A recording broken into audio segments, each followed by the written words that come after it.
Well, 69 seconds. If anyone was watching the UFC last Saturday with Conor McGregor, his big return after 5 years, you know exactly what I'm talking about. 69 seconds, that's how long Conor McGregor lasted in this long awaited return before a blown out knee and just a tragic injury. And there's a lot of speculation online whether, what was the reasoning behind it, or, was he injured beforehand or after? And I'm not here to speculate on that. But 5 years away from the sport, and all that buildup and all that anticipation, and 69 seconds. That was it. And as a fan of the sport, and I was watching this while playing golf, so I was kind of having this like perfect moment where I was getting to do, play golf, which I enjoy. I was with family and friends, and I was getting to watch UFC. So it was kind of this perfect storm where I was doing all the things I enjoy doing. And as a fan watching that happen to an elite athlete, and seeing him suffer that kind of blow in real time, I wasn't thinking about whether, was this the career-ending moment? Was this the last time we'll see him enter the cage? And I hope we see him enter the cage again as a fan of the sport, as a fan of his style and what he brought to the sport. I was thinking about something else, actually, and how it applies to us as individuals, and what actually happens to us, and in this case, to Conor, or anyone, or someone, right, that steps away from the thing that they were great at for too long. When they stop doing the grinding, the unglamorous daily work that is required to be great in the first place, that was done to become great. Because momentum is something that is a powerful thing, and I've realized that over time. It's one of the most powerful things you can have. It's one of the most powerful things you can acquire, and once you do acquire it, you never want to lose it because it's so valuable. And whether you like it or not, time always takes its toll. It's human law. It's nature. Here's what people forgot about Conor McGregor in these past 5 years. At his peak, he wasn't just talented. Plenty of fighters are talented. The UFC is full of great fighters who never acquire the level of fame, fortune, and most importantly, the championships and the high level of record he did. McGregor was obsessed with getting better at a specific thing. His movement, his timing, his striking, the way he read the distance, and just his ability to create angles. That's what you always hear about with his skill. And it was true. I mean, he just brought that level to the sport that we hadn't seen before.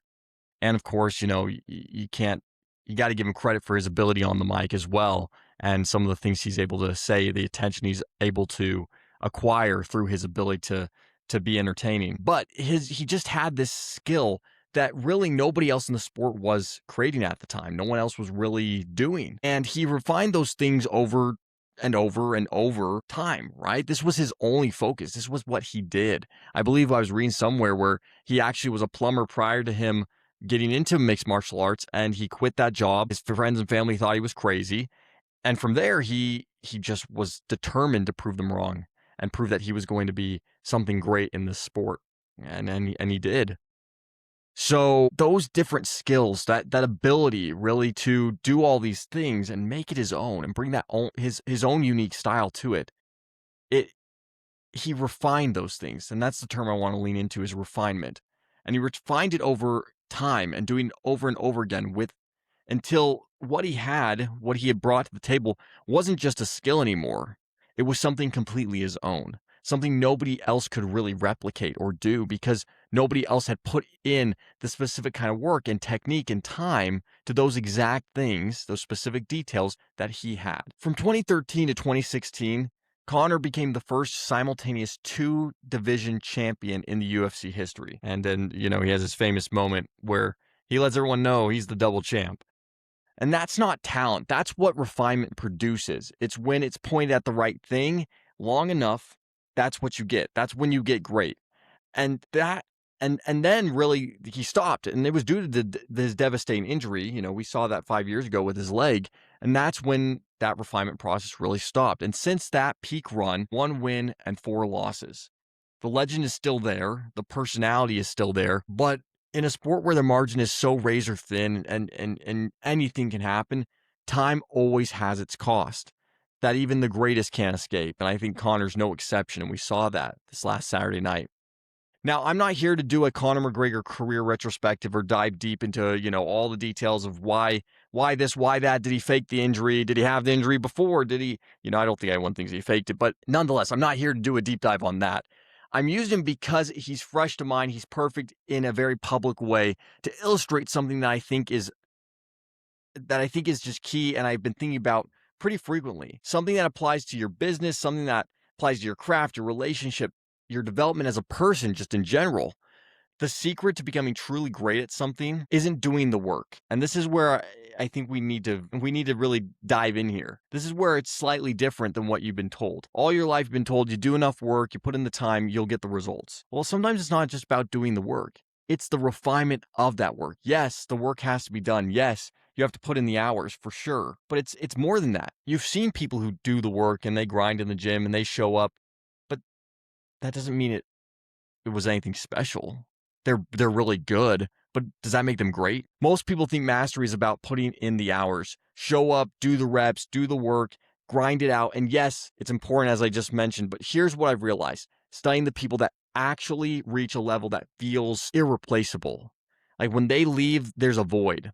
You saw it with Michael Jordan. You see this with, I think Conor's a good example. There's not really ever been someone quite like him. You see a lot of guys trying to imitate that style, right? Because they saw it work. It's not the work, it's the constant deliberate refinement of that work, right? It's the details, and it's the things that others won't do because they're either overlooking them or they're unwilling to do that work. Think about the last thing you built, honestly. An email campaign or a sales pitch or a process in your business, or a skill you were developing. Maybe you're learning to play the piano or something, or sing, whatever it is.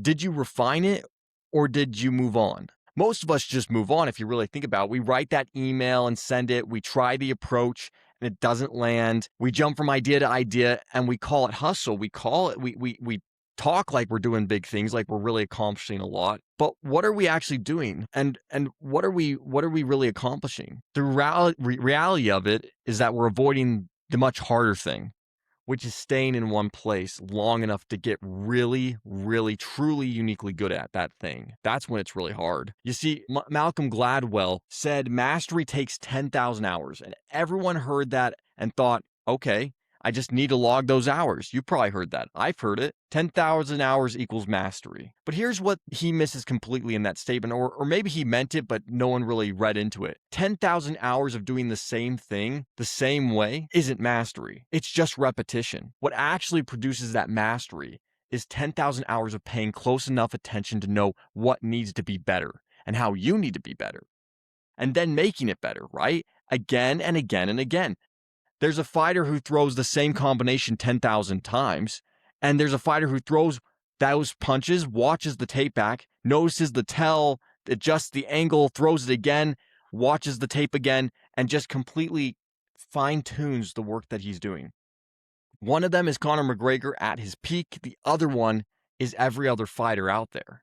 He finished in under 2 rounds. You see, the gap between hours logged and hours actually refined, that's exactly where the greatness lives. It's taking that next step. And I'm not advocating for not putting in the work because, that's a great first step. You should be putting in the work. You should be doing the basics. But at a certain level, just doing those steps, doing the work isn't good enough. If you want to really, truly reach that level of greatness, and I'm not just talking about natural talent. Sure, people have talent, but people who outwork talent can get better than those who are talented. And you see it all the time. It's about really learning and obsessing and getting your own unique flair behind the skills that you're building and bringing that uniqueness to what you can offer. That's where the greatness lives. And almost nobody is working in that gap because they're either trying to do all the work, right? They're trying to just rep it out and make it happen, or they're copying what they've seen work, because they think, oh, I'm going to mysteriously or mystically find my answer to success. Yes, you can copy certain things. Yes, you can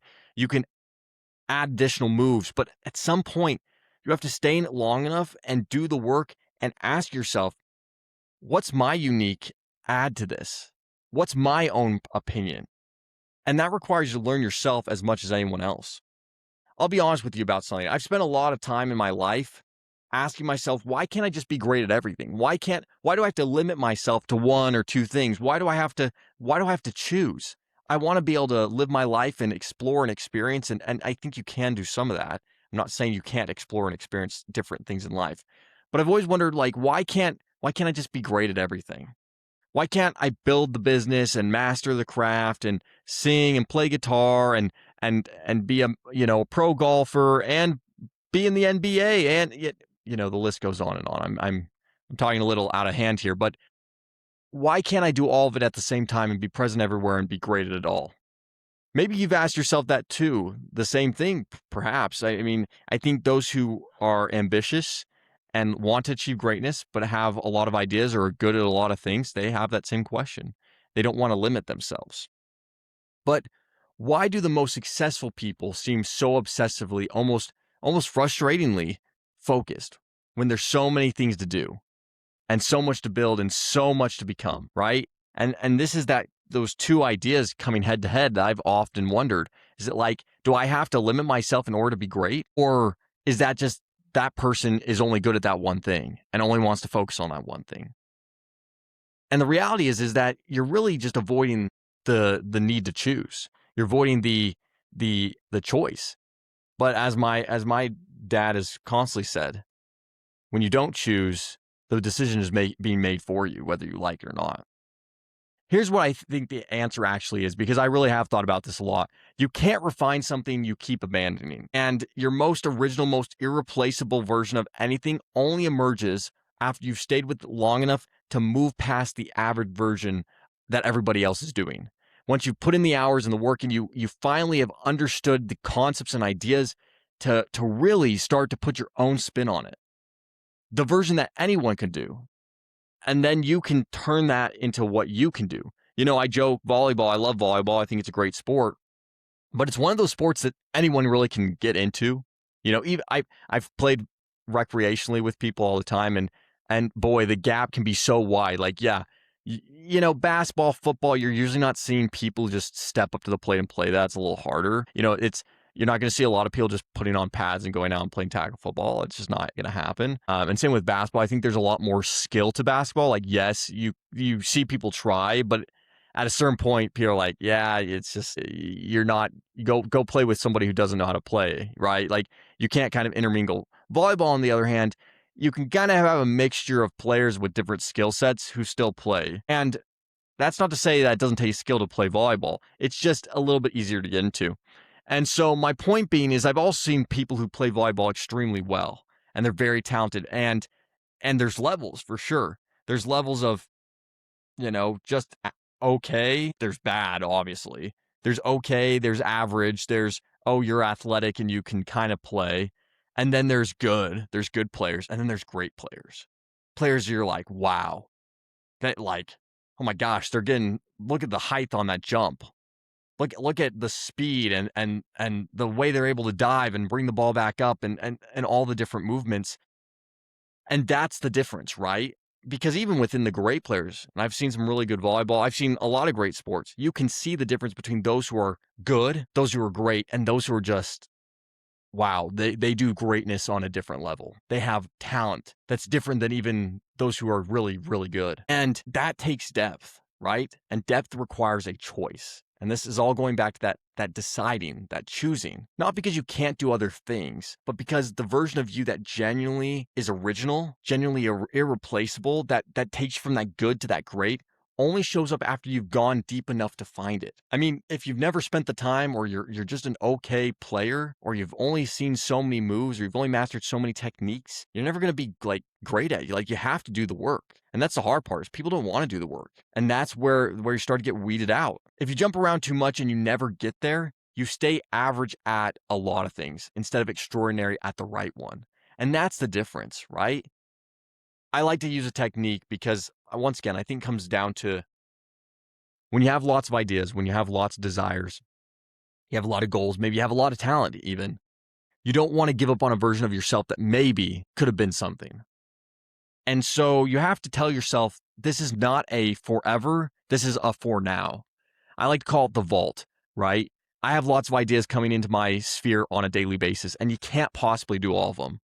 And at some point, you'll have to give up on them. You just can't possibly do everything with the amount of time you have here on this earth.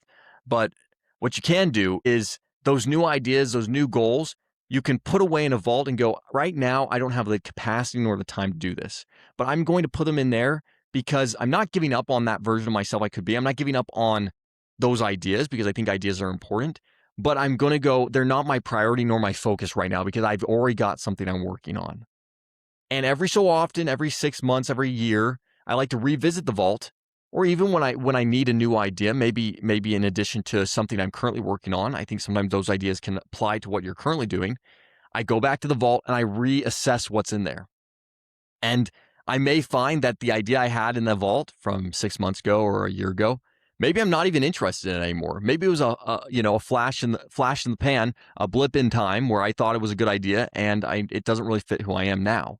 Great way to remove it from the list. Maybe I have more time in my schedule and I can apply it to what I'm doing. Or maybe it's a good fit in what I'm currently doing. Just it wasn't at the time, but it is now. And so it's a way to not give up on the ideas and the different accomplishments, but still remain focused on what you're currently trying to achieve so that you can really truly find your unique self and become great at something. So what does refinement actually look like in practice? Because I think this is where the conversation actually loses a lot of its depth. It stays very vague, and vague advice produces a variety of results, as I'm sure you're well aware of. You got to get clear on what you're going to do. And there's 3 things that I think can be really concrete about this. The first one is stay long enough to get the average version out of the way. Every skill, every craft, everything worth getting really good at has an average version of it. You've seen it. You know, I one time played the piano. I would say I'm very, very average at the piano. I'd say I'm below average at the piano. I know how to play a few keys and, notes, but I don't really know what I'm doing. I can kind of read music, but I don't really know what I'm doing. I took some lessons as a kid, but I never really stuck with it because it didn't interest me on long term. And therefore I would say I'm below average. There are great pianists out there. There are great athletes, great musicians, great, applied to anything that somebody spent a lot of time doing. But there is definitely an average version.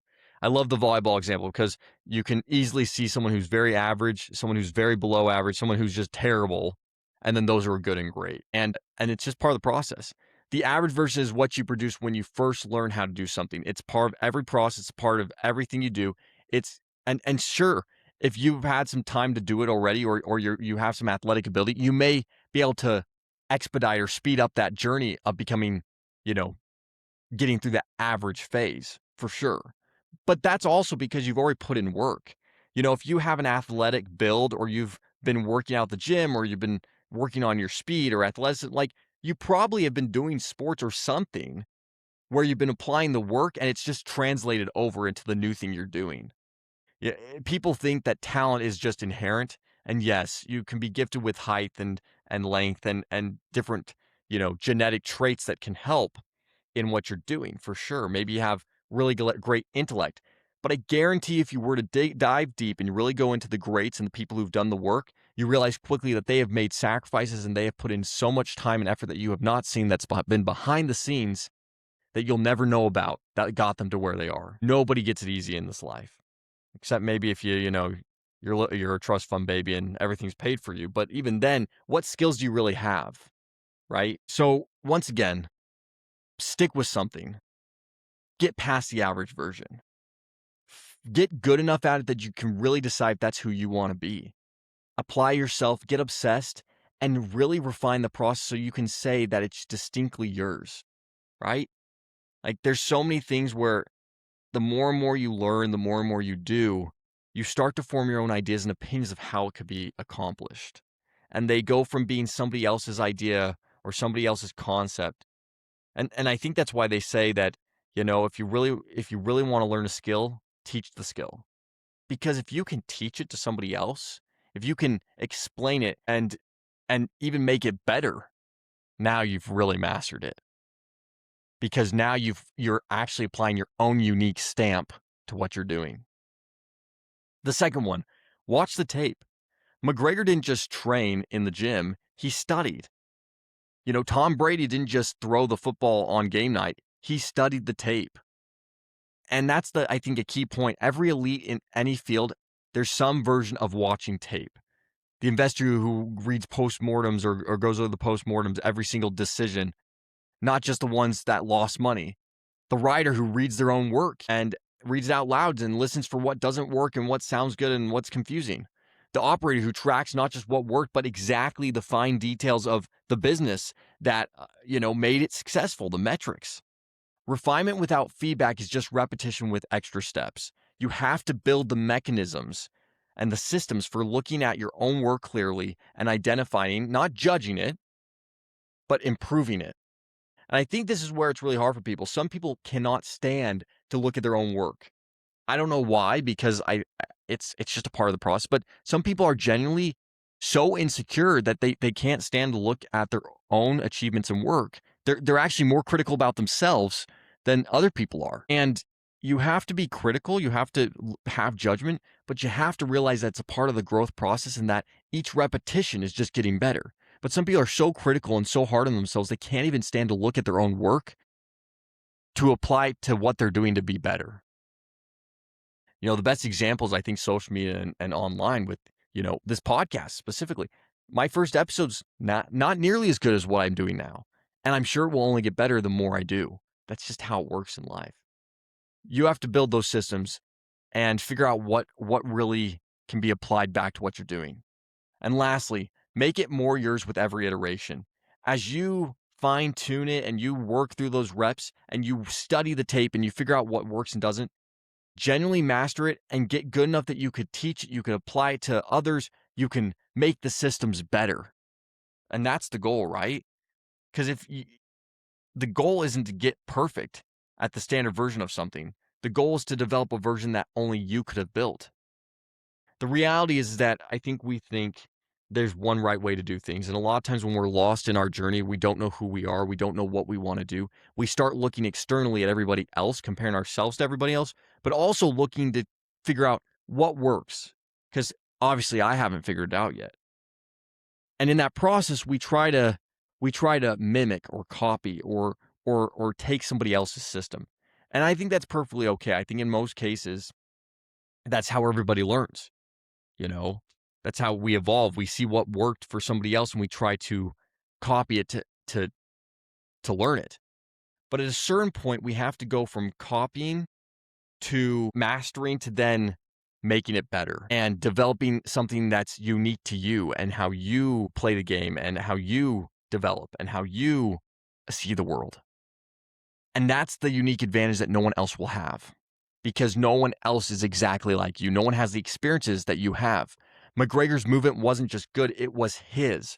The way he controlled distance and created angles and speed and drawing people in to find the perfect moment.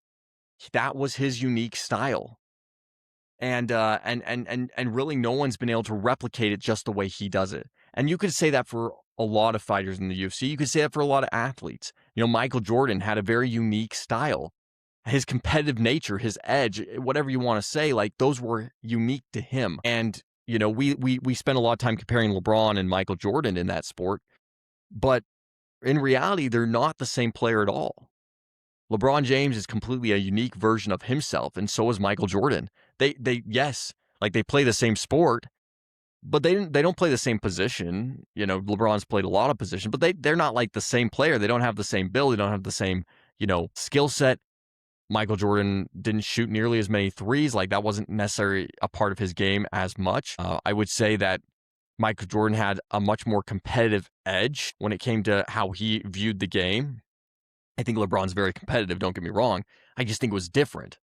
Just their mannerisms, their emotional state, how they view the game.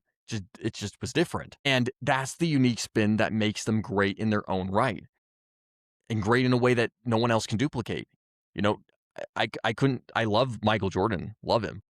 I also like LeBron. Some people hate LeBron. Some people, you could take it either way, but LeBron has his own style.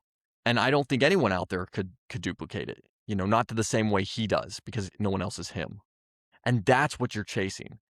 It's not perfection of someone else's version, but your version made yours every single iteration, every single rep, every single effort and time you put in the work. And as you go back and do the work and refine it, that's when you start to figure out who you are. And that's where your identity starts to come into place. And that's why action is so key to anything you're doing. Because when you take action, you start to learn and develop more of yourself and start to grow the identity that leads to greatness. That's what it's about. There's a Tony Robbins quote that, let me find it real quick, that says, "The path to success is to take massive, determined action." And that's really what it's all about, because the more you do, I think the reality is we get in our heads so much, we start thinking and thinking and thinking, but thinking, while it is important, it doesn't develop the identity and the knowledge that action does. And action reveals the strengths, the weaknesses, the failures, and the success. And that's where the learning happens. And the more you do it, the better you become, the more knowledge you gain, the more refinement takes place, and the more identity you realize and gain of yourself and knowing who you are. C.S. Lewis wrote something that I keep coming back to. We don't need to be taught as much as we need to be reminded. That line to me is just like the most important factor of life, because Conor McGregor, if we want to take it back to him, he didn't forget how to fight. He forgot what it cost to stay sharp. He stopped doing the daily work. He had this, obviously, a terrible injury to his leg. He had to recover. And I'm sure he was in the gym. I'm sure he spent time, but it wasn't the same, right? He's made it. He gained the wealth. He gained the success. He's got multiple businesses, kids, family, all sorts of things going on in his life that takes away from the time and attention to stay sharp in the sport. And it's not that he lost the skills. Like, he still is Conor McGregor. He still has that amazing ability, but he forgot what it means to stay sharp. And those skills over time have been, I guess rusty, it might be the term, but not refined. And refinement takes constant time. You got to constantly be sharpening the sword in order to keep it sharp. And I think we saw firsthand on Saturday night, 5 years later after this big injury and not having spent as much time refining the process, like, it catches up. And in 69 seconds, that's the cost that we saw, that injury taking place. And sure, it was a freak accident, no doubt, but it adds up. Refinement is so key to whatever we're doing, and momentum is key as well. Show up enough times that the average version gets out of the way. That's the key. Your most powerful, most original version of anything, it doesn't show up on day one. You got to realize that. It doesn't show up when you're jumping between ideas. It shows up after you've stayed long enough that it can become yours. I've already emphasized this, but it's so key. So my question to you before we close it out is, really ask yourself, in everything that I'm doing, and that's whether you're building yourself right now or you haven't even decided, are you going to stay there long enough to really make it yours, to really refine it? Or are you going to move on before you can ever really accomplish and become great? Stay with the thing, make it yours, refine the process, and I promise you'll find your unique identity.